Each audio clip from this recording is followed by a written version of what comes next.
entre comillas, desde que somos niños, nuestros padres, luego los educadores en la escuela, en el instituto, la universidad o lo que sea, nos preparan teóricamente para la vida, ¿verdad? Para ganar dinero, para tener buenos estudios, buenos trabajos, carreras, etcétera, ¿verdad? Para abrirnos camino en la vida. Pero cuando nos convertimos al Señor, nos damos cuenta que muchas cosas que habíamos aprendido pueden ser usadas en el reino, pero otras muchas no. Tradiciones, costumbres, ideas, expresiones, formas de reaccionar, que después se chocan frontalmente con las leyes del reino de Dios, ¿verdad? Y no nos abrimos camino a base de empujones o de patadas o de codazos, sino dice la Biblia que el que se humilla será enaltecido, pero que el se enaltece será humillado. Y para tener hay que dar, y para vivir hay que morir. Y son cosas que son totalmente antagónicas, ¿no? Totalmente opuestas a las leyes del mundo, ¿verdad? Que nos hablan de que tenemos que ser grandes, importantes, y no tenemos que dejarnos humillar por nadie, y tenemos que pasar por encima de quien sea, con tal de llegar a ese puesto, con tal de llegar a esa posición. Pero sin embargo después nos damos cuenta de que el reino de Dios funciona muchas veces al revés. La inmensa mayoría de las veces completamente opuesto al estilo, al modelo de vida que nosotros habíamos estado llevando a cabo antes de conocer al Señor, ¿verdad? Por eso qué hermoso es cuando hay personas que hacen cosas y no esperan un aplauso de nadie, no esperan un reconocimiento público de nadie, sino que el Señor que te ve en secreto es el que te recompensa en público. Así que detrás de toda recompensa pública siempre hay un trabajo en secreto. Eso es así, ¿verdad? No es tocar un botón y decir, bueno, yo llego, toco 3 botones, me aprendo 4 palabras y ya esto funciona. Permítame que les ponga un pequeño ejemplo. Estaba un día en casa allí en Tenerife y me llamó un pastor de Estados Unidos. Él se presentó, me dijo quién era, me dijo cómo se llamaba su iglesia, su ministerio, la denominación a la que pertenecía o sigue perteneciendo, y comenzó a hacerme preguntas muy extrañas. Por ejemplo, me preguntaba, ¿usted cuando va a hacer el devocional, cómo pone el micrófono? ¿Qué tipo de micrófono usa? Dígame el nombre del micrófono. Bueno, tengo varios, ¿no? Pero, bueno, se lo dije, ¿no? Y usted, por ejemplo, cuando va a dar el devocional, ¿qué cámara usa? Y preguntas así, ¿no? ¿Qué tipo de cable, qué tipo de micrófono, a dónde miro? Y yo digo, si usted supiera que de aquí para abajo muchas veces estoy con pantalón corto y descalzo, ¿verdad? Pero la gente no lo sabe, ¿no? Y cosas así, ¿no? Cosas como me he visto, cómo miro la cámara. Y hay un momento en el que yo le dije, espere un momento, hermano, discúlpeme que le haga una pausa. ¿Por qué me está preguntando todo esto? ¿Qué tiene que ver si uso una cámara así o asado, o un cable más largo o más corto? Dice, es que yo quiero hacer exactamente todo igual que como usted lo hace. Quiero comenzar a hacer devocionales todos los días y quiero hacerlo idéntico, igual. Y yo le dije, pero hermano, discúlpeme, esto no funciona así. Esto no es así. Yo no tengo un método. Cuando dice, ¿qué método tiene? Que no tengo método. Esto no es imitar, no es clonar, no es hacer lo que hace el otro, como muchas veces ha ocurrido, ¿no? Que se oye, llega a nuestros oídos que hay un mover de Dios en Corea. Y ahí se fueron todos a Corea y cuando volvieron orando como los coreanos y no se achinaron los ojos porque no pudieron. Después vino el mover de Colombia, todos iban a Colombia, aviones enteros de pastores, de obreros iban a Colombia, ¿no? Porque hay un método, hay una serie de personas que Dios los ha bendecido, que tienen unas iglesias gigantescas, que viven muy bien, con aviones, con jet privados, con no sé qué, y entonces querían importar el método. Después llegó la época de Toronto, aquel famoso movimiento de Toronto, ¿no? Donde había gente que ladraba como perro, y el otro ponía un huevo en la esquina de la iglesia, y el otro rugía como un león, y se fueron muchos a ese mover, ¿no? Otros después se fueron a Pensacola, aquel mover que hubo en la iglesia de Brownsville, allí en Pensacola, en Florida. Después otros se fueron a Argentina. Y recuerdo que una vez vino un pastor uno de los que fue de Canarias a Argentina, a ver el mover del Señor, aquel avivamiento tan grande que hubo en los años 90. Pues después cuando volvió a la iglesia, él era de allí canario, de toda la vida, sí, más canario que el gofio, como decimos en Canarias, ¿no? Y yo lo oía que decía, hermanos, vamos a orar. Y decía, escúchame, Satanás, salí de aquí.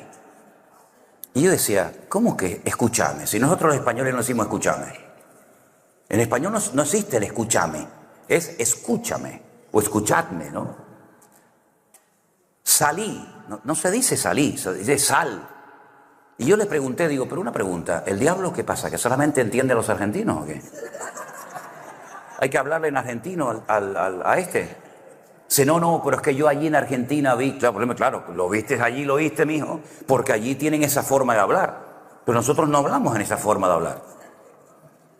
Y por otra parte, estar ahora viendo al diablo por todas partes, me parece sinceramente que por ahí no van los tiros. Ahora tú verás lo que haces, ¿no? Entonces, hermanos queridos, ustedes no tienen que imitar a nadie. Ni tienen que orar como el pastor fulano de tal, ni tienen que predicar como menganito de tal, ni tienen que hacer los gestos y poner la plataforma como la puso fulanito para tener éxito. Es que a mí no me interesa tener éxito. A mí lo que me interesa es hacer la voluntad de Dios. Y me acuerdo que hace años alguien vino a mi casa y me dijo, ay, hermano Manolo, ay, si tú hicieras un show, un espectáculo con luz. A mí, por ejemplo, todas estas cositas están muy lindas, ¿no? Pero bueno, parece que viene Donald Trump que por cierto hoy sufrió un atentado, no sé si saben, ¿no? Impresionante, por unos milímetros no lo mataron, ¿no? Pero bueno, está muy bien la decoración y los focos y las luces y todo eso, pero ¿saben qué? Y si no tuviéramos nada de esto, nos gozaríamos igual en el Señor. Porque yo estuve una vez en Cuba, he estado varias veces, pero la primera vez que estuve en Cuba, yo entré a una iglesia que no tenía ni equipo de sonido, ni instrumentos, ni luces, ni nada. Y entré a las 6 de la tarde y salí a las 8 de la mañana. Solamente me pasó una vez en mi vida, toda la noche cantando, alabando a Dios, predicando, terminábamos de predicar, seguíamos alabando a Dios, hasta que al final ya a las 8 de la mañana ya no dábamos más. Y allí no había ni la 10ª parte de lo que hay en la mayoría de las congregaciones hoy en día. Pero sin embargo había algo que hoy en día en muchas iglesias no está, que era la presencia de Dios. Entonces, no caigamos en el error de pensar que porque tenemos, ya tenemos la bendición de Dios, porque no toda prosperidad viene de Dios. Hay gente en el mundo, satanistas, ateos, que tienen mucho más dinero que todas las iglesias evangélicas del mundo juntas. Y esa prosperidad y esa bendición no ha venido precisamente del corazón de Dios. Por lo tanto, no confundamos tener con ser. El problema es que hay un refrán por ahí que dice, tanto tienes, tanto vales. Una de las preguntas que generalmente se suelen hacer entre pastores es, ¿cuánta gente tiene usted en su iglesia? Y una vez le dije a uno, ¿y a usted qué le importa? Parece como que, ay, tiene 1000, este es un tipo importante. Tiene 20, este no. ¿Pero qué estamos hablando, hermanos? Por un alma, el Señor movilizó a Felipe de un avivamiento espectacular en Samaria y se lo lleva al desierto para ganar a uno. Muchos quieren dejar lo pequeño para ser grandes, importantes y reconocidos. Sin embargo, es todo lo contrario. Entonces, que el mundo no moldee nuestra forma de ser, ni de ministrar, ni de predicar. Usted lo que tiene que hacer es lo que Dios le diga que haga, ni más ni menos. Ser fiel al Señor, gozarse en las cosas del Señor. Y si el pastor de la esquina tiene 5,000 y su iglesia tiene 20, gloria a Dios, yo bendigo al hermano y que el Señor le dé 5,000 o 20,000 personas más. No trabajar con miedo, porque hay gente que en el ministerio trabaja siempre con miedo. No vean en internet a este hombre, no vayan a esos cultos, no tengan contacto con nadie, porque tienen miedo a perder a la gente, como si la gente fuera de ellos. Hermano, vea lo que quiera, yo le puedo aconsejar, pero yo no soy el dueño de las almas, yo no soy el dueño de las ovejas. Y ministrar y estar en la obra de Dios con miedo es terrible, no se puede vivir con miedo. Es que ahora hay una iglesia allí que está creciendo, la mía no crece, no vamos a contar nada, no vamos a decir nada para que la gente no compare. Hermanos, por favor, tenemos que ser fieles en lo poco y gozarnos con los 10, con los 5. Yo estuve meses predicando a sillas vacías. Y la gente me decía, este hombre está loco. ¿A quién le predica? Bueno, me da igual, pero era mi obligación estar allí el jueves y yo predicaba y fue la época en la que más gente nos vio y nos escuchó. En otras palabras, queridos hermanos, no busquemos la pompa, el reconocimiento, el aplauso de la gente, porque eso es tan efímero y tan falso que el que hoy te levanta al altar, mañana te crucifica. El que hoy te dice, ay, el pastor es no sé qué y no sé cuánto, mañana ese mismo te traiciona y se va con otro. Yo he aprendido, hermanos, a no enamorarme de la iglesia, sino a enamorarme del Señor. Porque hay gente que, como no tiene nada en la vida, su identidad es lo que tienen, no lo que son, pues tienen que tener y tener y tener y tener. Y en el momento en el que no tienen, en el momento en que llega y nadie te saluda, nadie te dice, ay, pastor, buenos días, se sienten mal.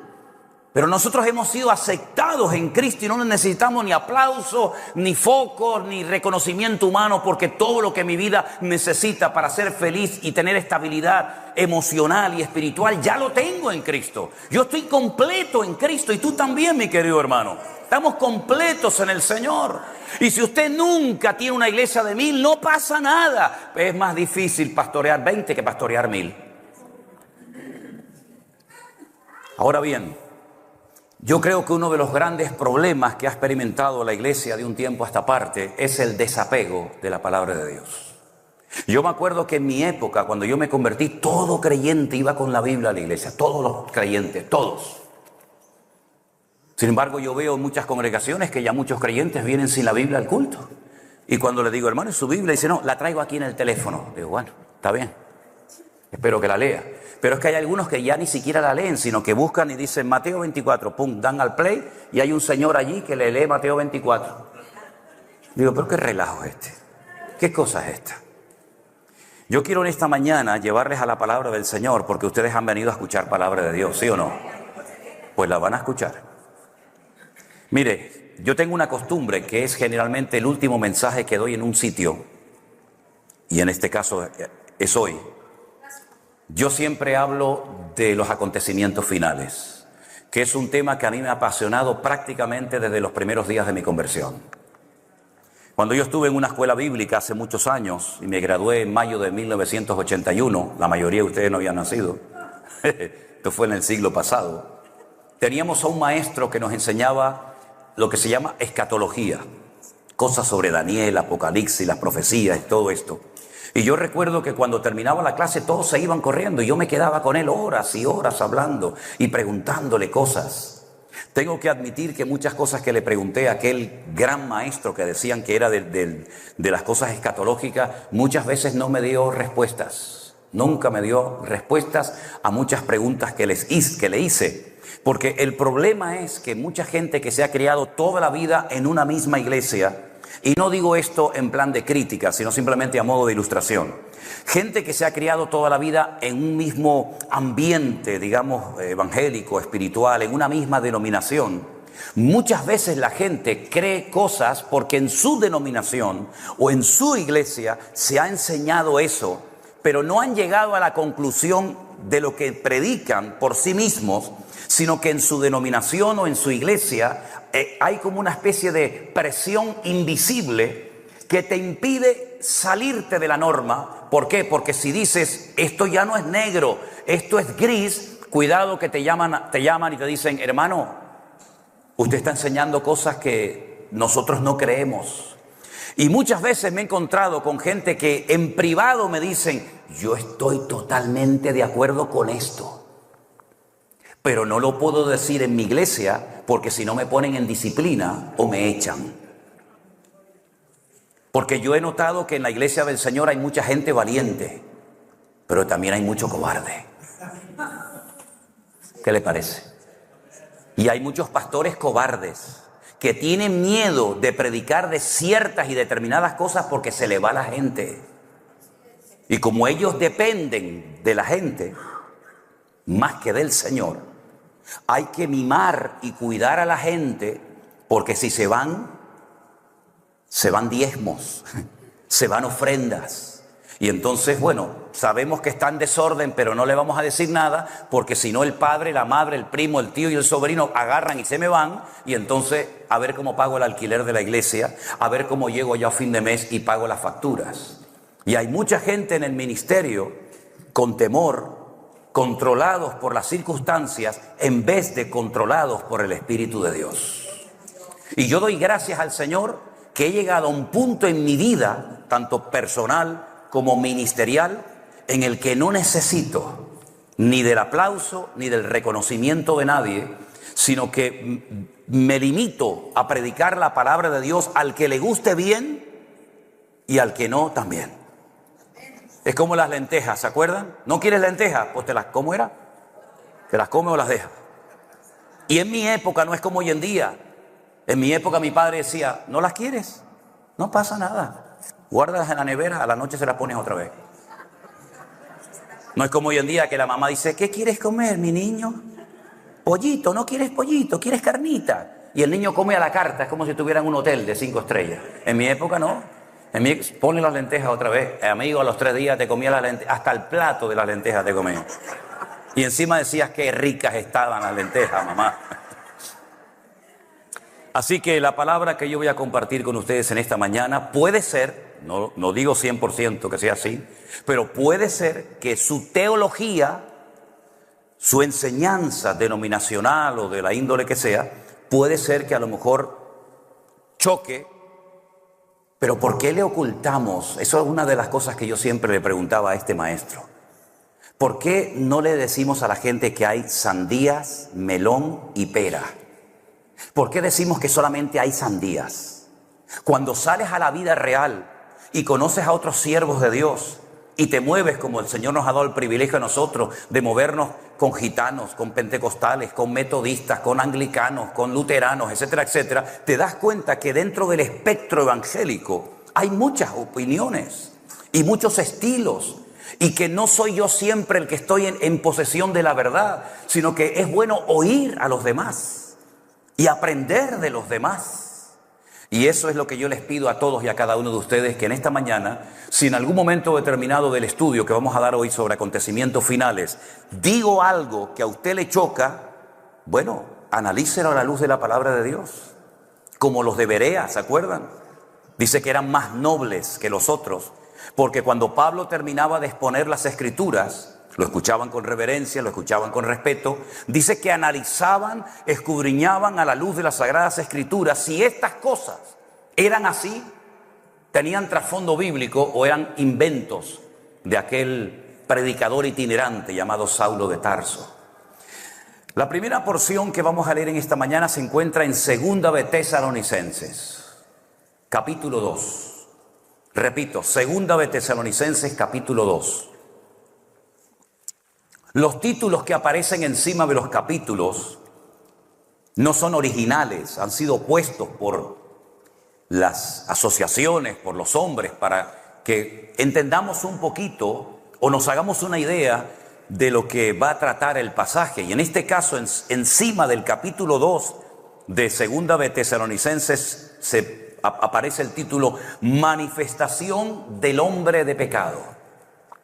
Aunque ustedes van a poder comprobar, según vamos leyendo, que hay varios temas que son como los eslabones de una cadena que uno lleva al otro y así puedes llegar a una conclusión final. ¿Lo tienen, hermanos? Con respecto a la venida de nuestro Señor Jesucristo y nuestra reunión con Él, os rogamos, hermanos, que no os dejéis mover fácilmente de vuestro modo de pensar, ni os conturbéis ni por espíritu, ni por palabra, ni por carta, como si fuera nuestra, en el sentido de que el día del Señor está cerca. Nadie os engañe en ninguna manera, porque no vendrá sin que antes venga la apostasía y se manifieste el hombre de pecado, el hijo de perdición, el cual se opone y se levanta contra todo lo que se llama Dios o es objeto de culto, tanto que se sienta en el templo de Dios haciéndose pasar por Dios. ¿No os acordáis que cuando yo estaba todavía con vosotros os decía esto? Ahora vosotros sabéis lo que lo detiene, a fin de que a su debido tiempo se manifieste, porque ya está en acción el misterio de la iniquidad, solo que hay quien al presente lo detiene, hasta que él a su vez sea quitado de medio, y entonces se manifestará aquel inicuo a quien el Señor matará con el espíritu de su boca y destruirá con el resplandor de su venida. inicuo cuyo advenimiento es por obra de Satanás, con gran poder y señales y prodigios mentirosos, con todo engaño de iniquidad para los que se pierden, por cuanto no recibieron el amor de la verdad para ser salvos. Por esto, Dios les envía un poder engañoso para que crean a la mentira, a fin de que sean condenados todos los que no creyeron a la verdad, sino que se complacieron en la injusticia. Uno de los temas más mencionados en toda la Biblia, incluido lo que llamamos vulgarmente Antiguo Testamento y Nuevo Testamento, son las distintas apariciones o manifestaciones públicas y visibles del Mesías. En el Nuevo Testamento hay más de 150 referencias a la segunda venida del Señor Jesucristo. Pablo en sus cartas menciona el tema más de 50 veces. Y si nosotros, como la mayoría de los judíos no cristianos o mesiánicos, tuviéramos solamente el Antiguo Testamento y nunca hubiéramos leído el Nuevo Testamento, encontraríamos 8 veces más material para estudiar la segunda venida del Mesías que la primera. Es decir, no es un tema que se toca así superficialmente por encima y cuando lo quieres, estudiar o explicar, pues realmente hay poco que decir. No, todo lo contrario. Repito, es uno de los temas más mencionados en toda la Biblia, la segunda venida del Señor Jesús o del Mesías.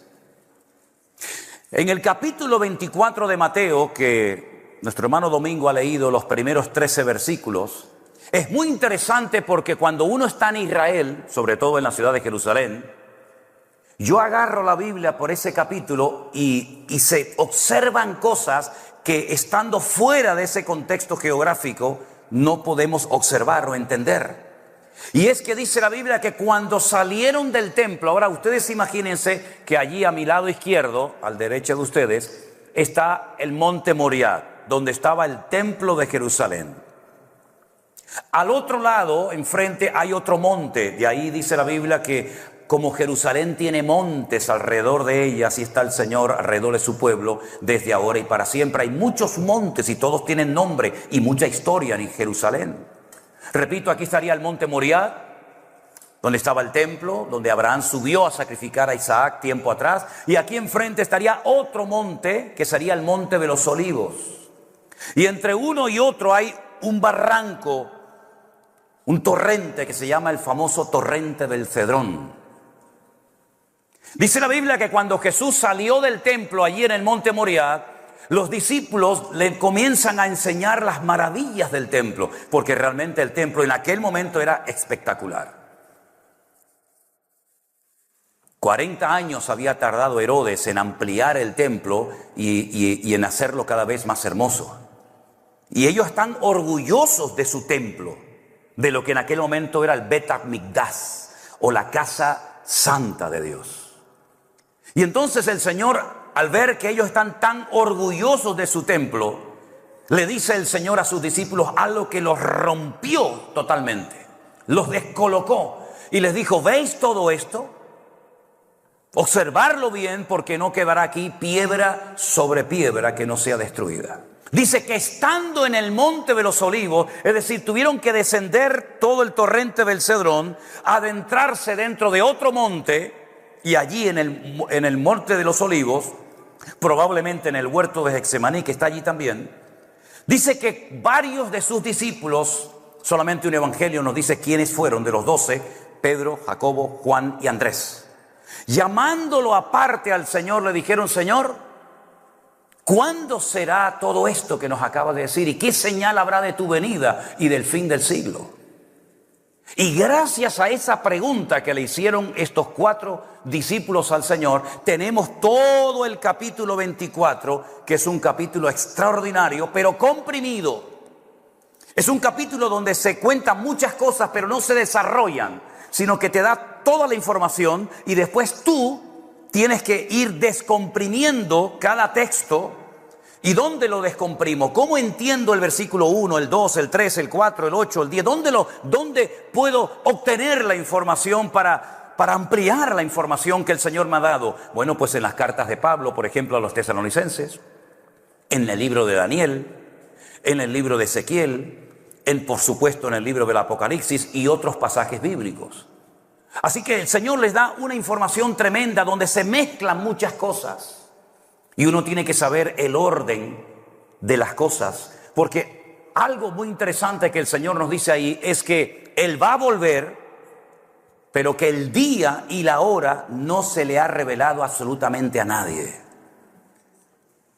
Pero Él da un montón, un paquete de señales proféticas extraordinarias que hay que saber interpretarlas y encajarlas en su debido tiempo. Porque las señales tienen que ver con el tiempo en el que vivimos, y el tiempo en el que vivimos nos indica la señal que vamos a ver o no vamos a ver. Por ejemplo, haciendo un paréntesis, el Señor Jesucristo, cuando era siempre presionado por los judíos diciéndole: haznos una señal, haznos algo que nos convenza, haznos algo, un truco de magia, haznos algo que por fin digamos, este es el verdadero Mesías. El Señor Jesucristo le dijo a esos judíos de su época: ustedes pertenecen a una generación perversa y maligna que siempre están buscando señales. Y ustedes solamente van a ver una sola señal. Ustedes van a ver la señal del profeta Jonás. Y la explica. Y les dice: así como Jonás estuvo en el vientre de la tierra en el vientre del enorme pez 3 días y 3 noches, así estará el Hijo del Hombre 3 días y 3 noches en el vientre de la tierra. Esa fue una señal para la generación de Jesús, pero no es para nosotros. Nosotros no vamos a ver la crucifixión, la resurrección y la ascensión de Cristo, porque eso forma parte de la historia. Nosotros no vamos a ver el diluvio que vio Noé. Nosotros no vamos a ver las tremendas victorias que obtuvo el rey David por la unción que el Señor le había dado para obtener victoria sobre sus enemigos. Pero sí tenemos que saber cuáles son las señales que nosotros vamos a ver. Porque cuando veamos esas señales, podemos discernir y podemos saber en qué momento de la historia nos encontramos. Amén. El capítulo 2 de Segunda de Tesalonicenses, que yo he leído en esta mañana, parte del capítulo hasta el verso 12, repito, es como los eslabones de una cadena, que un versículo te da una pequeña información, el siguiente te la amplía, pero necesitas el siguiente para seguir ampliando la información y el conocimiento. El capítulo comienza diciendo que con respecto a la venida de nuestro Señor Jesucristo, ahora aquí hay que pararnos para entender lo siguiente. ¿A qué venida está haciendo referencia el apóstol Pablo?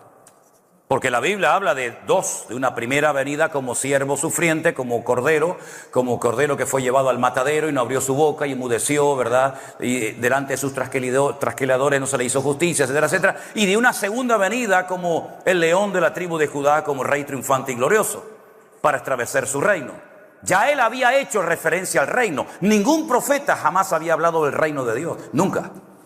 Pero el primer mensaje de Cristo fue: arrepentíos, porque el reino de los cielos se ha acercado, no se ha establecido, pero se ha acercado a vosotros. Ya que ustedes no se acercan al gobierno de mi Padre, el gobierno de mi Padre ha decidido descender y acercarse a vosotros.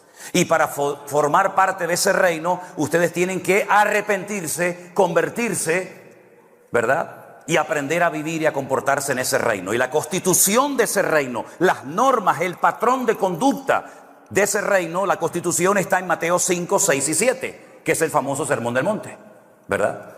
Pero la Biblia habla de que no solamente el reino, el gobierno de Dios, del cual salió Adán y Eva, se iba a acercar a la humanidad, sino que se iba a establecer en un momento determinado, en un punto concreto del mundo, que es la ciudad santa de Jerusalén. Ahora bien, cuando Pablo dice con respecto a la venida del Señor Jesucristo, él utiliza una palabra diferente para diferenciar la primera de la segunda venida. Cada vez que usted lea en el texto griego la palabra epifanía, usted está viendo información sobre la primera venida del Señor. La epifanía es la primera venida de Cristo. Pero él emplea la palabra parousia, que es una palabra que solamente se emplea en las cartas de Pablo para hacer referencia a la segunda venida del Señor Jesucristo. Por lo tanto, con esta información podríamos leer otra vez el versículo de la siguiente manera: con respecto a la segunda venida, ¿me explico? Con respecto a la segunda venida de nuestro Señor Jesucristo y nuestra reunión con Él, y ahí viene la información. Es decir, no está hablando de la primera, está hablando de la segunda venida del Señor. Entonces dice Pablo: hermanos queridos, con respecto a la venida del Señor Jesucristo, ustedes no pueden permitir que nadie les engañe. Y es curioso notar que cuando el Señor Jesucristo responde a la pregunta de los discípulos en el Monte de los Olivos acerca de qué señal habrá de tu venida y del fin del siglo, comienza diciendo: mirad que nadie os engañe. Y ahora Pablo dice lo mismo: mirad que nadie os engañe. Lo cual quiere decir que hay creyentes que son propensos a ser engañados. Y podemos correr el riesgo de ser engañados si no tenemos una buena base y un fundamento bíblico. No, yo soy cristiano, sí, pero eso no significa que usted no pueda ser manipulado, engañado, etcétera, etcétera. La única manera de no ser engañados y de no ser arrastrados por la corriente de este mundo ni por falsas doctrinas que vendrán y se introducirán encubiertamente en las congregaciones es conociendo las Sagradas Escrituras. Porque Pablo le dijo a Timoteo, que era un pastor de la ciudad de Éfeso: el Espíritu dice claramente que en los postreros días algunos apostatarán de la fe, escuchando a espíritus engañadores, ¿verdad? Por lo tanto, el riesgo siempre está ahí. Mirad que nadie os engañe. El mismo Señor Jesucristo dice: mirad que nadie os engañe, porque vendrán muchos Cristos y predicarán y harán señales y milagros y prodigios. La palabra Cristo no es un nombre. La palabra Cristo es un título. La palabra Cristo viene de la palabra hebrea Mashiach, que significa ungido. Cuando se dice es que Saúl es el ungido del Señor, si usted supiera leer hebreo, dice Saúl es el Mesías del Señor, es el Mashiach, porque ungido es Mesías y Mesías es ungido. Cada vez que aparece la palabra ungido es la misma palabra que se utilizó para decir en el Nuevo Testamento Cristo. Valga la redundancia, nuestro Señor Jesucristo no se llamaba Cristo, se llamaba Yeshua HaMashiach. El Cristo, el ungido, se llama Yeshua, que es el que salva. Por lo tanto, cuando el Señor dice vendrán muchos Cristos, está diciendo cuidado, porque aparecerán en el horizonte muchos falsos ungidos. ¿Y cuántos falsos ungidos y cuántas falsas unciones se han introducido en las congregaciones? Creyendo que es el mover de Dios, resulta que no tiene nada que ver con el mover de Dios. Tal vez es una histeria colectiva, tal vez es una manipulación del ambiente o de las emociones, llámalo usted como quiera. Pero Pablo dice: mirad que nadie os engañe, exactamente lo mismo que dijo el Señor, porque el Señor no va a venir hasta que se manifieste el hombre de pecado o el hijo de perdición. Ahora, usted va a notar en la Biblia que hay lugares, personas que tienen muchos nombres. Por ejemplo, en la Biblia hay 70, no se los voy a decir todos, pero usted va a notar que la única ciudad del mundo que tiene 70 nombres diferentes es la ciudad de Jerusalén. Y todos están en la Biblia. ¿Por qué 70 nombres para una ciudad? Nueva York es Nueva York. Ámsterdam es Ámsterdam, ¿no? Madrid es Madrid. ¿Por qué la Biblia da 70 nombres diferentes para una misma ciudad? Bueno, porque cada uno de esos nombres te da una enseñanza o una información sobre el aspecto espiritual de la ciudad. Porque, por ejemplo, a Dios se le llama Elohim, se le llama Adonai, se le llama Yahvé, se le llama Rafa y tantos nombres, y es el mismo Dios. ¿Por qué al Señor Jesucristo se le llama Alfa y Omega, Príncipe de Paz, Cordero de Dios, ¿verdad? Alfa y Omega, bueno, ya lo he dicho, ¿verdad? ¿Por qué se le da tantos nombres? Para que conozcamos la esencia del Mesías. ¿Por qué al Espíritu Santo se le llama Espíritu de vida, Espíritu de adopción, Consolador, Espíritu de verdad? ¿Por qué tantos nombres? Bueno, porque cada uno de esos nombres se nos da una información. Con el anticristo o este personaje político siniestro que ha de aparecer en los últimos tiempos, que se va a levantar de aquí, del continente nuestro, se le llama cuerno pequeño, hijo de pecado, hijo de perdición, hombre de pecado, inicuo, anticristo. Y hay un montón de nombres para definir a la misma persona. Y cada uno de esos nombres te revela algo de su esencia o de su naturaleza, ¿verdad? El Señor Jesucristo dice que tiene que venir, pero no va a aparecer hasta que se manifieste el hombre de pecado o el hijo de perdición. Miren, vamos a hacer una prueba. Me la voy a jugar para los que me están mirando con lupa y diciendo, voy a ver por dónde va este hombre. Te lo voy a poner más fácil para que después, si quieres, me critiques. Hoy el Señor Jesucristo no va a venir. Ya está, me la jugué. Esto está grabado y usted lo puede ver cuando quiera. Hoy no va a venir el Señor Jesucristo, ni hoy nos vamos a ir con Él. Imagínese que viniera. Entonces, cuando lleguemos a la gloria, te tendré que pedir perdón. Hermanos, perdone, me equivoqué. Pero aseguro categóricamente que hoy no va a venir el Señor Jesucristo. Si cuando usted llegue a la noche, se acuesta en la cama, recuerde que este predicador español dijo en un púlpito públicamente que hoy Jesucristo no iba a venir, ni hoy la iglesia se iba a ir con el Señor. Denme de plazo hasta las 12 de la noche, ¿le parece? Denme de plazo hasta las 12 de la noche. Es decir, nosotros tenemos que saber en qué momento de la historia nos encontramos. Porque Pablo dice, hermanos, Cristo va a venir, el Cordero va a venir, todo ojo le verá, toda rodilla se doblará, pero no vendrá hasta que se manifieste el anticristo, el hijo de perdición, el hombre de pecado, el inicuo. No se preocupen. Y la pregunta es, ¿ya se ha manifestado este personaje?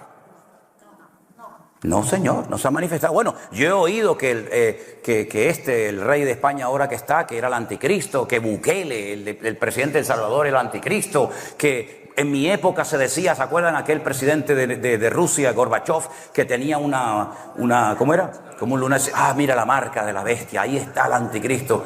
Gorbachev se murió y no era el anticristo. Podemos reconocer nosotros al anticristo, podemos decir, este es el anticristo.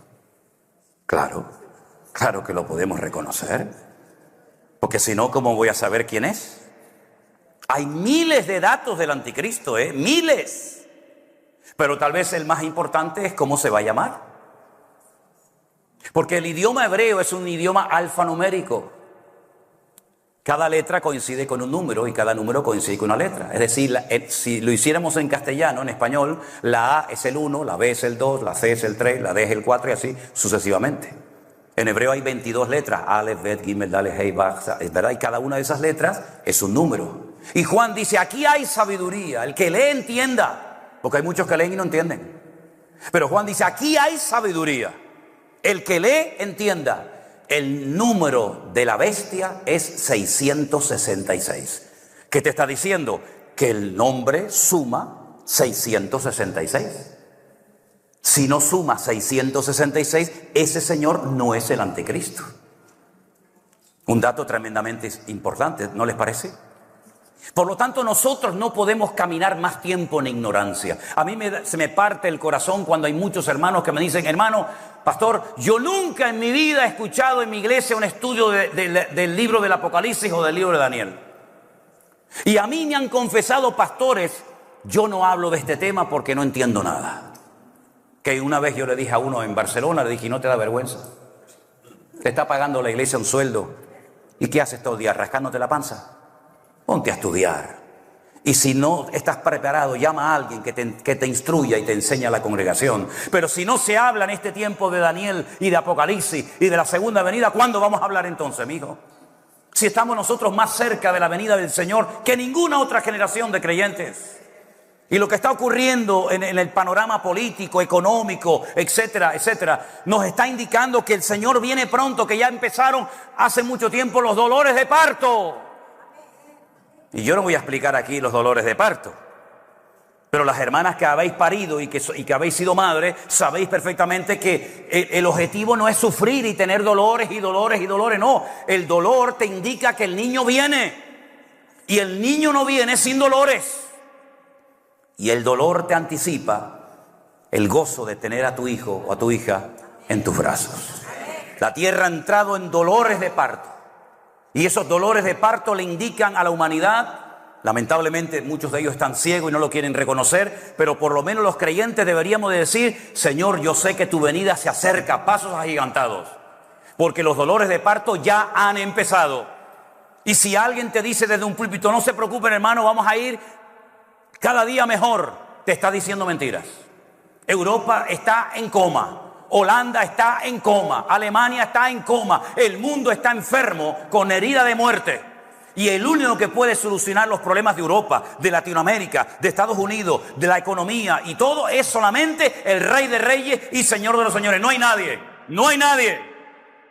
Me da igual si es de la derecha, de la ultraderecha, de la izquierda o de la ultraizquierda, de arriba, me da exactamente igual. No hay nadie en su ceguera capaz de guiar a otros ciegos por el buen camino. Venid a mí los que estáis trabajados y cargados, que yo os haré descansar. Pero ¿qué es lo que hace este personaje siniestro llamado el anticristo? Dicho sea de paso, el único que lo llama anticristo es Juan. Nadie lo llama anticristo, solamente el apóstol Juan. La Biblia nos enseña que este personaje, cuando se presenta en la escena política, porque es un político, no es un predicador, es un político que tendrá una capacidad económica, militar, tremenda, como ningún otro en la historia. El eslogan de su campaña será: os vengo a ofrecer lo que no tienen, paz y seguridad. Porque habiendo paz, estamos seguros. Y si estamos seguros, es porque tenemos paz. Puede ofrecer el hombre de pecado, el inicuo, puede ofrecer el hijo de perdición, puede ofrecer el anticristo paz. El único que puede ofrecer paz es el que dijo: mi paz os dejo, mi paz os doy. Pero la gente estará tan desesperada, el mundo será un caos tan terrible, que venga quien venga, si es de izquierda, de derecha, cristiano, musulmán, homosexual, heterosexual o lo que sea, van a decir: por fin llegó al que estábamos esperando. Pero él no va a estar solo, aunque aquí Pablo no lo dice. Tenemos que ir a otros libros que nos complementan la información y nos dice que el anticristo también tendrá un aliado, digamos como un ayudante, por decirlo de alguna manera, que será el que se va a encargar de todos los aspectos espirituales o religiosos.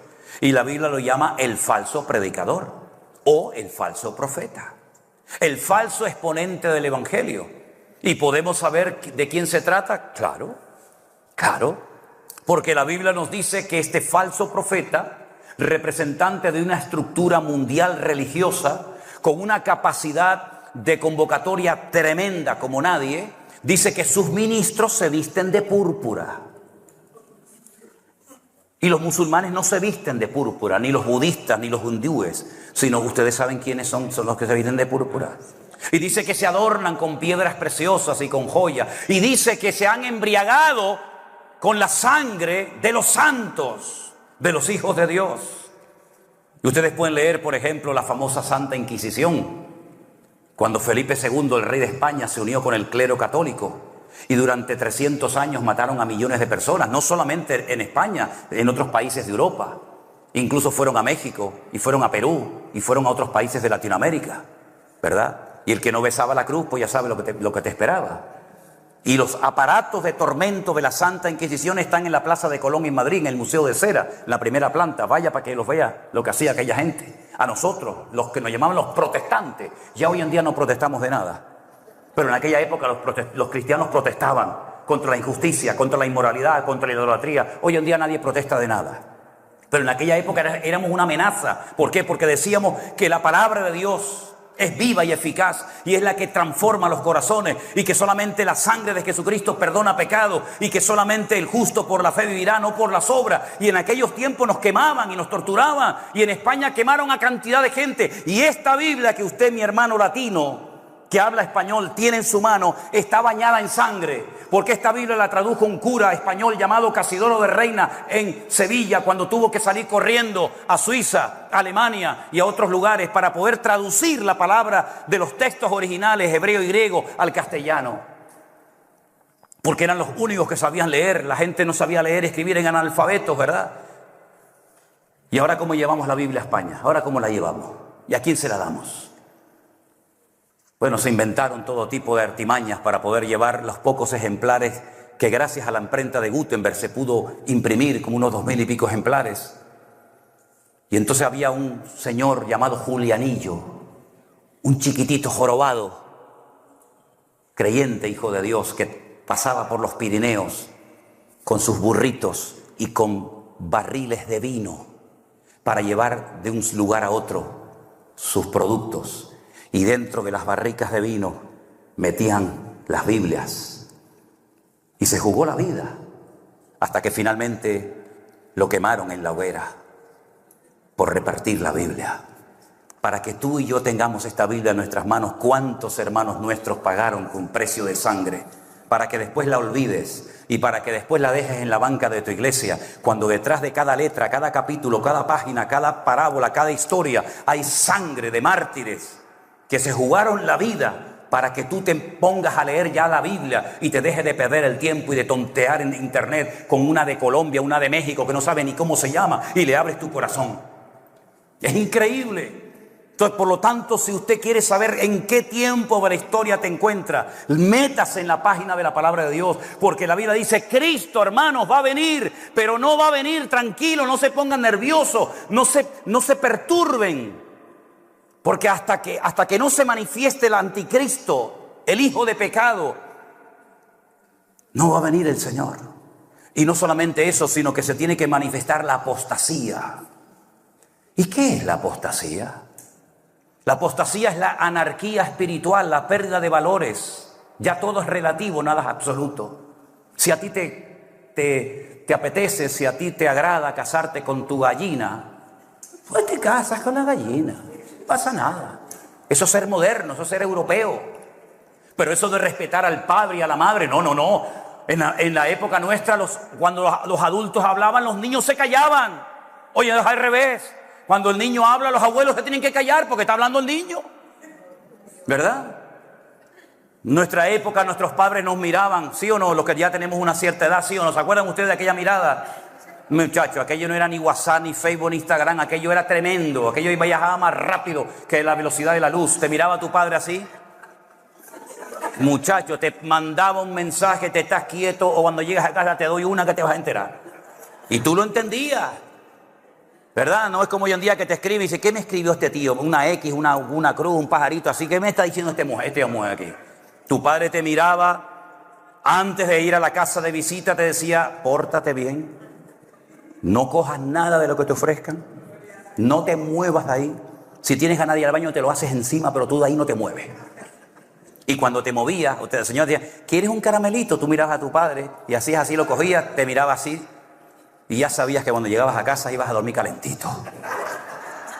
Ya lo sabías, ¿eh? ¿Qué te parece? Eso era tremendo en aquella época, ¿verdad? La pérdida de valores. Hoy en día todo lo más raro es lo que vende. Lo más raro, lo más absurdo, lo más ridículo. La anarquía, la pérdida de valores en las iglesias. Hay muchas iglesias que están peor que el mundo. Un relajo, aquello es un circo, una pasarela. Ve, esta viene con este vestido, otra con otro vestido. La pérdida de valores en el cuerpo de Cristo. La pérdida de santidad, la pérdida de amor, el afán de protagonismo, ¿verdad? Los pastores que en vez de servir a la gente, se sirven de la gente. Todo eso que estamos viendo, todo eso que ya empezó hace muchos años, ¿verdad? Donde algunos dicen: no, ya la Biblia no, hoy en día hay una Biblia por ahí que circula que ya le han quitado versículos. Ya le han quitado versículos, la famosa la nueva versión internacional, le han quitado versículos. Ahora quieren hacer una que diga: en el principio Alá creó los cielos y la tierra. Para llevarnos bien con nosotros. Ese es el mundo en el que vivimos, ¿verdad? Tremendo. Todo eso se tiene que dar antes del que venga este personaje. Pero a su vez hay un dato muy significativo. Dice, pero no se podrá manifestar hasta que Él a su vez sea quitado de en medio. Y aquí viene la pregunta del millón.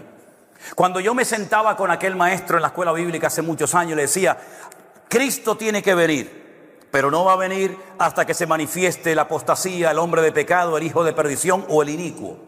Está claro. Pero dice, pero este inicuo, este perverso, este líder político con una influencia mundial, no se puede manifestar hasta que él sea quitado de en medio, hasta que lo detiene se quite, y entonces será manifestado aquel inicuo. Y yo le preguntaba, ¿y este él quién es?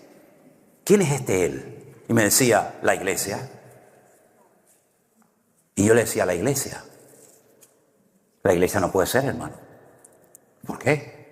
Porque la iglesia no es masculino, la iglesia es femenino, es esposa, es amada, es novia. La iglesia nunca tiene el artículo masculino, él, por lo tanto no es. Entonces recorregía, ¿no? Me decía, bueno, vamos a vernos la semana que viene. Me decía, el Espíritu Santo. Cuando el Espíritu Santo sea quitado de la tierra, entonces el anticristo se podrá manifestar. Ah, bueno, el Espíritu Santo es Él, es masculino, pero ahora solamente necesito que usted me lo demuestre con la Biblia. Y no me lo podía demostrar, ni a mí, ni a ti, ni a nadie. Porque la Biblia no dice, y si alguien sabe que me lo diga. La Biblia no dice que habrá un momento en la historia de la humanidad que Dios le diga al Espíritu Santo, vente para acá. ¿Es que acaso el Espíritu Santo ha necesitado del hombre, de la iglesia o de Israel para estar o no estar? En el principio creó Dios los cielos y la tierra. Miren qué incongruencia voy a decir ahora, miren qué disparate. Y la tierra estaba desordenada y vacía. Vamos, si está vacía no puede estar desordenada. Pero bueno, es lo que dice en español. No lo dice así en hebreo. Y la tierra estaba desordenada, pero el Espíritu de Dios se movía sobre la faz de las aguas. Había caos, no había iglesia, no había pueblo de Israel, no había pastores, no había nada. Y allí estaba el Espíritu de Dios. Y en el principio Elohim, el primer versículo la Biblia dice, Bereshit bara Elohim et hashamayim vet haaretz. Elohim es un nombre polivalente que termina en in, y el masculino plural en hebreo es in. En el principio, literalmente dice en el principio, en un principio, dioses creó los cielos y la tierra. Porque esa palabra se emplea para no tendrás dioses, lo yiyeh leja Elohim alpanai. Así empiezan los 10 mandamientos. Se lo voy a repetir. Lo yiyeh leja Elohim alpanai. No tendrás dioses ajenos delante de ti. Y la palabra es Elohim en Éxodo 20. Pero en Génesis 1:1 dice Bereshit bara Elohim. Entonces, ¿cómo que Elohim es dioses? Porque es la palabra que se utiliza para hacer referencia al plural masculino, ¿verdad? No es que haya dioses, ni mucho menos creemos en un solo Dios, ¿verdad? Y a Él solo adorarás. Pero es la palabra que se utiliza. Allí estaba el Padre, allí estaba el Hijo, allí estaba el Espíritu Santo, ¿sí o no? Juan 1:1 dice, en el principio era el Verbo, y el Verbo era con Dios, y todo fue hecho por Él y para Él. Entonces, ¿quién creó? ¿El Padre o el Hijo? Los dos estaban allí. Allí estaban los dos. Y el Espíritu Santo también. Por lo tanto, eso de que el Espíritu Santo, si es Dios y es omnipresente, significa que está siempre en todas partes, ¿sí o no? El diablo no puede estar en todas partes al mismo tiempo. Hay algunos creyentes que enseñan eso. No, el diablo está aquí, pero ¿dónde está el diablo ahora? ¿Está aquí? No, el diablo no está aquí. La Biblia dice, ¿dónde está el diablo? Y el diablo no está en Holanda, en España, en Alemania, en Japón, en China, en Buenos Aires, en Madrid, al mismo tiempo. No, eso no es verdad. La Biblia dice dónde está y dónde no está, porque no es ni omnipotente, ni omnisciente, ni omnipresente. No puede estar. ¿Qué más quisiera Él? ¿Qué más quisiera Él de estar en todos los sitios al mismo tiempo? El que está en todas partes al mismo tiempo, lo sabe todo y lo conoce todo y lo puede todo, es nuestro Dios. Y Dios es Padre, es Hijo y es Espíritu Santo.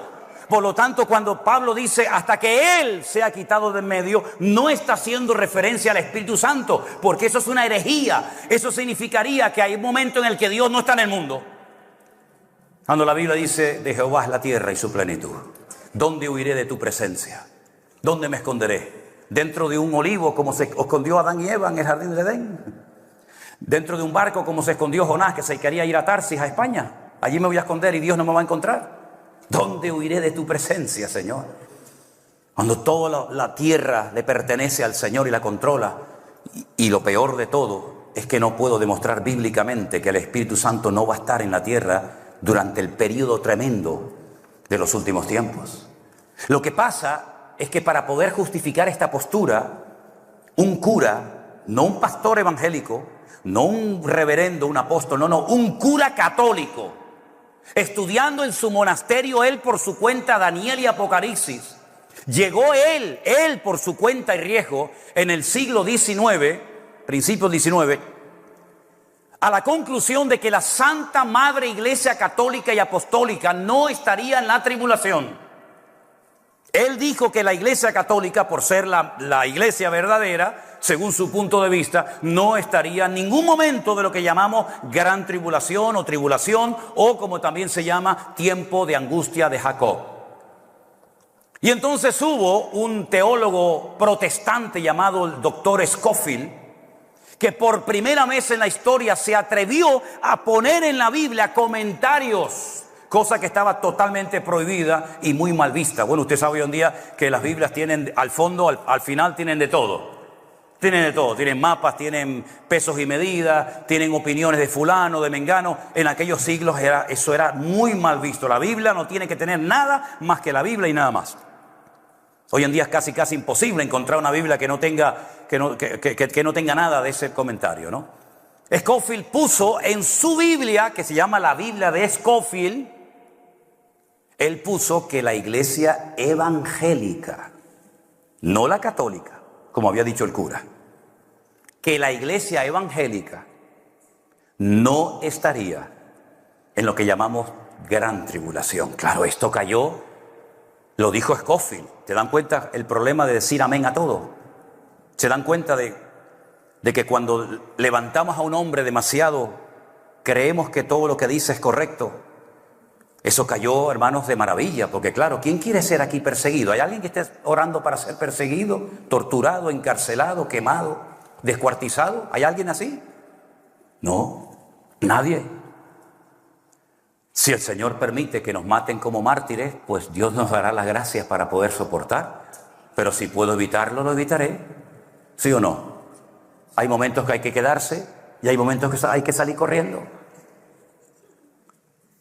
Pero claro, sentó muy bien dentro del círculo evangélico decir, mira, el señor Scofield, wow, que es un gran teólogo, dice en su Biblia que la iglesia no pasará por la gran tribulación. Y esto cayó también en muchas denominaciones, que hasta el día de hoy en muchas iglesias, como se te ocurra decir a ti, que la iglesia puede ser que esté en una parte de la tribulación, te excomulgan o te ponen en disciplina.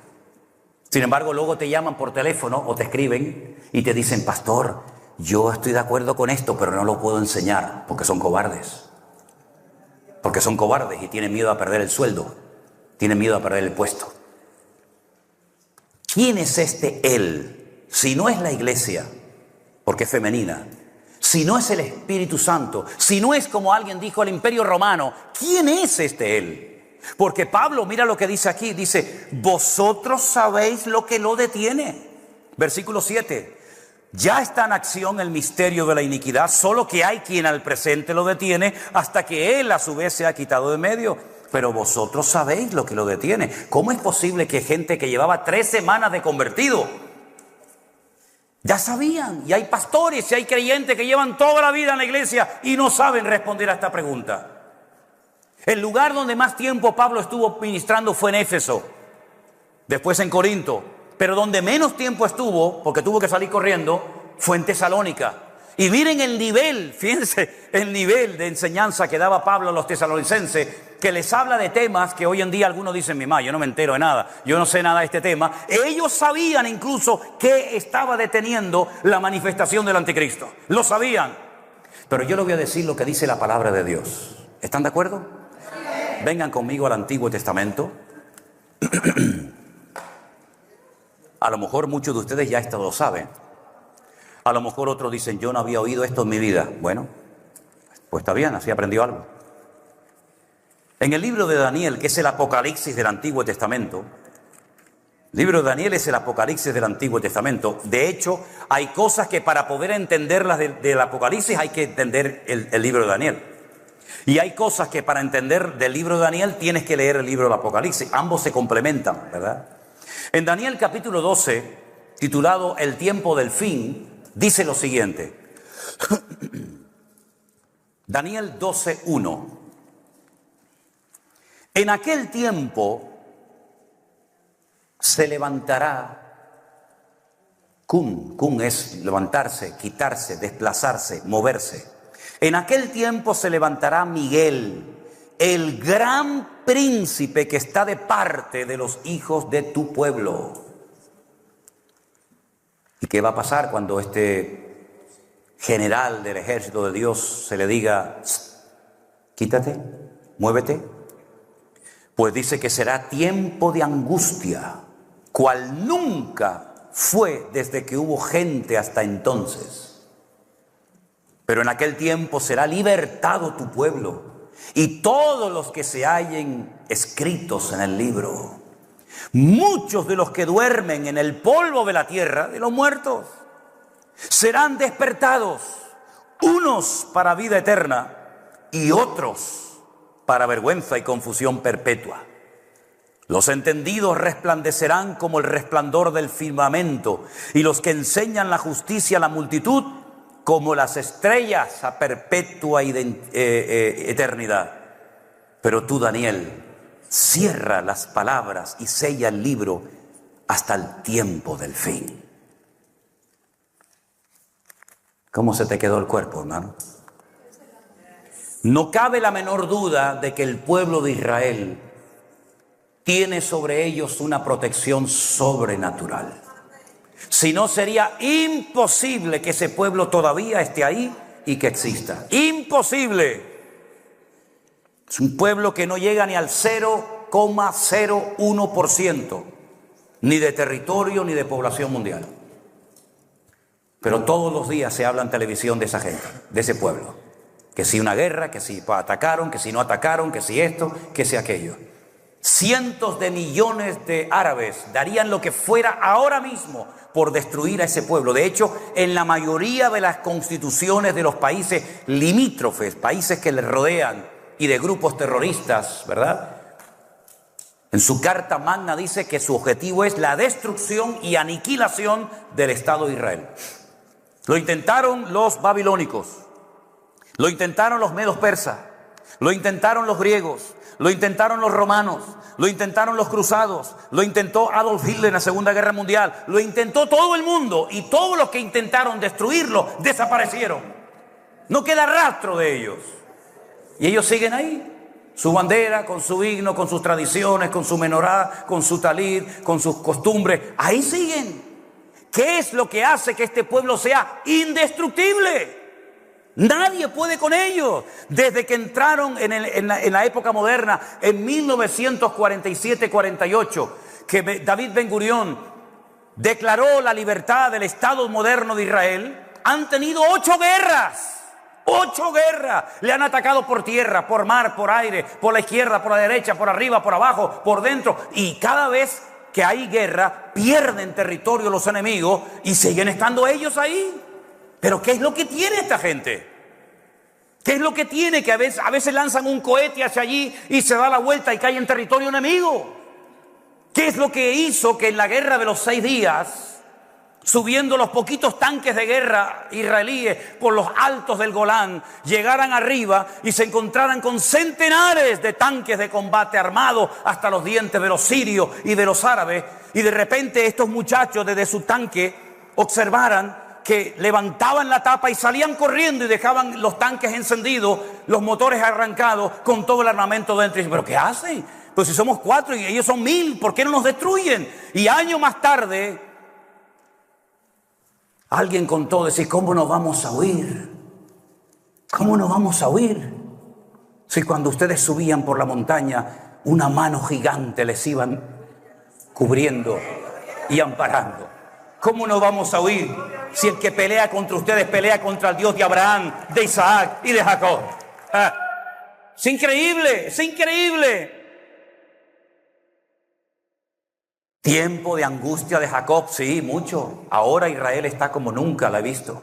Llevo 22 años viajando todos los años, 2, 3, 4 veces a Israel. Y nunca he visto a Israel tan sacudida y tan dividida como está. Pero no podrá ser destruida por un motivo fundamental. Porque el que destruye a Israel demuestra o que Dios no existe o que Dios es un mentiroso. Porque Dios dice, no lo hago por vosotros, yo no lo hago por ustedes, que son los mejores de la tierra, no, lo hago por mí, lo hago por mi nombre. Porque Dios se ha empeñado, Dios ha dado su palabra y ha jurado por sí mismo que nadie podrá destruir a ese pueblo, sacudido por aquí, por todo lo que ustedes quieran, hasta la altura de los frenos de los caballos llegará en el valle de Megido, en la batalla de Armagedón. Y estarán meses y meses enterrando muertos y años quemando armamento, pero no podrán ser destruidos nunca, porque el que destruye a Israel es como el que destruye a Dios.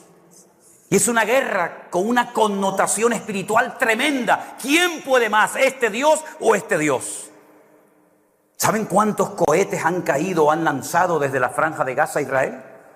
¿Saben cuántos cohetes están lanzando ahora mismo desde el norte contra Israel? Lo tan difícil es destruir a esta gente, tan complicado es destruirlos. No es que sean invencibles humanamente hablando, es que Dios ha empeñado su nombre y su palabra. Y esa es la pura realidad. Ahora llegará un momento cuando se pondrán las cosas muy complicadas. Muy complicadas. Cuando Estados Unidos le diga, ahí te quedas, amigo. Y cuando Europa, que ya lo ha hecho, porque no hay un continente más cobarde y más traidor que el de Europa, que hoy se pelean y mañana se van a comer juntos. Terrible, terrible, ¿no? Cuando Israel se vea sola y está siendo atacada por todas partes y las legiones, las hordas del anticristo vayan contra la ciudad de Jerusalén, apoyados desde el norte por Rusia, por China, por los países árabes y también por Europa. Y vayan más de 100 millones de personas a pelear contra Israel para tomar la ciudad del gran rey, la ciudad de Jerusalén. Dice la Biblia que tendrán que levantar su mirada al cielo. Porque el arca de Noé solamente tenía una ventana, mi hermano. No era como esos barcos que tienen ventanitas por babor y estribor, sino solamente tenían una ventana y estaba arriba. Era la única dirección a la que podían mirar, al Altísimo. Si habéis resucitado con Cristo, poner la mira en las cosas de arriba, no en las de la tierra. ¿Verdad? Pues cuando ellos estén ya con la soga al cuello y ya no digan, no podemos más, nos van a destruir, es entonces cuando Él vendrá y pondrá sus pies sobre el monte de los olivos y el monte se partirá y todo ojo le verá. Y todos se nos revelarán delante del gran rey, aleluya, de toda la tierra. Ese es nuestro Dios. Entonces, mis queridos hermanos, a la iglesia nunca se le prometió no pasar por problemas. Eso es lo que algunos enseñan desde los púlpitos. Vengan al Señor, conviértanse y todos sus problemas desaparecerán. Falso, falso. Ya me gustaría a mí poder predicar así, pero estaría mintiendo, hermanos. El que quiera vivir, no sé cuántos quieren vivir piadosamente, pero dice la Biblia que el que quiera vivir piadosamente sufrirá persecución. O por el padre, por la madre, por el compañero de trabajo, por el vecino, por quien sea. Si tú quieres verdaderamente ser un hombre de Dios o una mujer de Dios, tarde o temprano se meterán contigo, mío. No seas un cristiano espía. No, nadie sabe en el trabajo que soy cristiano. Nadie lo sabe, no lo diga. Me acuerdo un día que fui a predicar una mañana a una iglesia y se levantó, era un culto abierto donde se podían levantar diferentes personas según el estilo, el modelo de esa iglesia, a compartir. Y se levantó un señor y un sermón ahí muy elocuente. Y por la tarde, en el pueblo donde este señor vivía, pues, ¿me estoy extendiendo mucho? No, vale. ¿Cuántos me dan un minuto? 5 minutos. A ver, 5, 10, 15, 20, vale, ya voy. Bueno. Cuando vamos por la tarde a una campaña evangelística al pueblo donde este señor vivía, y había una plataforma, y yo era el evangelista, el que iba a predicar al aire libre, este señor veo que me viene y me coge así por el brazo y me dice, tengo que hablar contigo, y me lleva a un lado, y le digo, ¿qué te pasa, muchacho? No vayas a decir en el púlpito que yo soy cristiano en este pueblo, porque yo soy director de una escuela y como se enteren de que yo soy cristiano puedo tener serios problemas. Así que no se te ocurra mencionarme ni decir nada. No diga, el Señor tal, está aquí nuestro hermano. Nada ni se te ocurra. Un cristiano espía. En la iglesia, muy valiente. En la calle, un cobarde. Y la Biblia dice que el que se avergüenza de mí delante de los hombres, yo me avergonzaré delante de él, delante de mi Padre. Entonces, si tú quieres vivir conforme a la voluntad de Dios, prepárate. Es que me pueden echar del trabajo. ¿Y qué? ¿O es que no han echado del trabajo y no han torturado y no han encarcelado y no han echado de muchos lugares a hermanos nuestros a lo largo de la historia? ¿O es que tú y yo somos mejor que nuestros hermanos del pasado?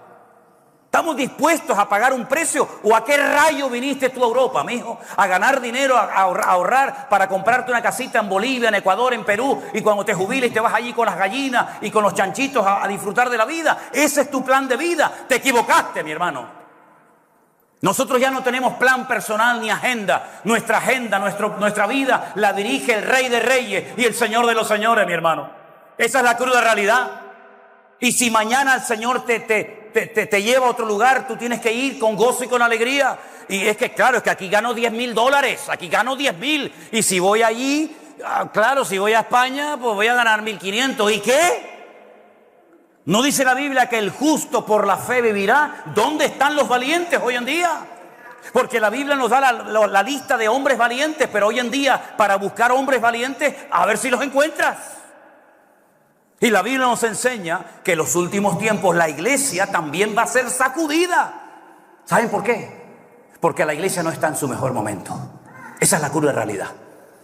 La iglesia está muy dividida, muy fraccionada.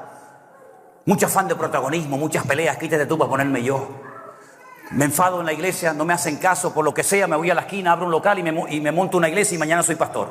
Y hay así de gente, así en todas partes. ¿Qué pastor este hombre? ¿Qué pastor? ¿De quién te ha hecho a ti pastor? No, yo me he hecho pastor, Dios me levantó. Como se me acercó una vez una a mí en la iglesia y me dice, pastor, vengo a darte un dato, una información. Digo, ¿qué pasó? Me dice, anoche estaba orando y el Señor me dijo que soy pastor y profeta. Y yo le dije, muy bien, me parece muy bien. ¿Y ahora qué quieres? ¿Qué quieres ahora? No, yo como soy pastor y profeta, voy a abrirme mi propia iglesia. Y la abrió. Y así nos va. Por eso la iglesia, que tiene todavía tantas manchas y tantas arrugas, va a tener que ser sacudida, porque la Biblia dice que es hora de que el juicio empiece por la casa de Dios. Y yo me temo que aquí en Holanda el corazón de la iglesia y de ustedes pues es exactamente igual que si te vas a Guatemala, a España o a donde quiera que sea. Claro que la iglesia pasará por luchas y por pruebas. Pero la Biblia nos da un dato y es el último que comparto en esta mañana, porque de este tema podría estar hablando días y días. ¿Cuándo se producirá entonces ese encuentro con Cristo? Yo dije hace un rato, hoy no. ¿Se acuerdan que lo dije? De momento no ha venido. ¿Cuándo se producirá entonces ese encuentro? ¿La Biblia lo dice? Claro que lo dice. Claro que lo dice. Primera de Corintios capítulo 15, y esta es la última porción que les comparto en esta mañana. Primera de Corintios capítulo 15 es un capítulo monográfico, es decir, habla de un solo tema. No mezcla diferentes temas en el mismo pasaje, sino que es un capítulo que va desarrollando un tema central que es la resurrección. Lo que se conoce como la anastasis, la transformación como de gusano a mariposa, para que me entiendan. Primera de Corintios capítulo 15 es un capítulo muy extenso, pero yo voy a leerles los versículos 51 y 52. Repito, Primera de Corintios 15, versículos 51 y 52. Dice la palabra del Señor así: He aquí os digo un misterio, algo que no se ha contado nunca. Eso es la palabra misterio, un secreto. Yo voy a revelarles un secreto, y es el siguiente: no todos dormiremos, pero todos seremos transformados. Amén. En un momento, en un abrir y cerrar de ojos. ¿Cuándo? A la final trompeta. Porque se tocará la trompeta y los muertos en Cristo, los muertos serán resucitados incorruptibles y nosotros seremos transformados. ¿Cuándo se produce esta resurrección? ¿Cuándo seremos transformados? ¿Cuándo nos reuniremos con el Señor? A la final trompeta. No lo digo yo, lo dice la Biblia. La pregunta es, ¿y esto de las trompetas qué tiene que ver? Porque el libro del Apocalipsis relata 21 juicios diferentes en 3 grupos de 7, 7 y 7. Empezando por el capítulo 6 de Apocalipsis, los 7 sellos, caballos que van cambiando de color, que todo eso tiene una explicación. Se habla del jinete, pero se habla a través del caballo. Terminan los 7 sellos y comienzan los 7 toques de trompeta. Terminan los toques de trompeta y comienza entonces las 7 copas de la ira, que es cuando marcan a la gente con la marca, ¿se acuerdan? Pablo dice, en un momento y en un abrir y cerrar de ojos, se tocará la trompeta y los muertos serán resucitados incorruptibles y nosotros seremos transformados a la final trompeta. Hasta que toque la última trompeta, tienen que pasar 7 sellos. Cuando terminan los 7 juicios o 7 sellos, empiezan otros 7 juicios más, hasta llegar al 7º toque de trompeta. Y es ahí donde dice Pablo que se producirá la resurrección de los muertos y nuestra reunión con Él, y viviremos por la eternidad con el Señor. Entonces usted tiene que leer a partir de hoy urgentemente el Apocalipsis, para saber de los 7 sellos cuántos ya se han producido, si es que se ha producido alguno, o se han producido todos. Y usted posicionarse y decir, cuidado, estamos aquí o estamos allá, y saber cómo comportarse. Pero como conclusión final de todo esto, por supuesto, Cristo viene pronto. Pero Él no retarda su promesa según algunos la tienen por tardanza, sino que es paciente para con todos, no deseando que ninguno perezca, sino que todos procedan al arrepentimiento. ¿Sabes por qué todavía no ha venido el Señor? No porque no tenga ganas, porque si nosotros tenemos ganas, unas veces más y otras veces menos, que Él venga, ¿cuántas ganas tendrá el Señor de encontrarse con nosotros? Amén, hermanos. Pero todavía le está dando oportunidad a muchos para que se arrepientan, para que se reconcilien con Él. Y si en esta mañana entre nosotros hay alguien que se ha enfriado, que se ha apartado de los caminos del Señor, vuelve a Cristo hoy antes de que sea demasiado tarde. Si alguien nunca ha recibido al Señor Jesús como su Señor y Salvador personal, hoy, aquí y ahora es el momento de arrepentirte de tus pecados y nacer de nuevo. Tal vez tienes una religión, como muchos dicen, yo soy católico. Otros dicen, no, yo nunca fui católico, pero fui protestante. ¿Y eso de qué sirve? ¿Cristo era católico?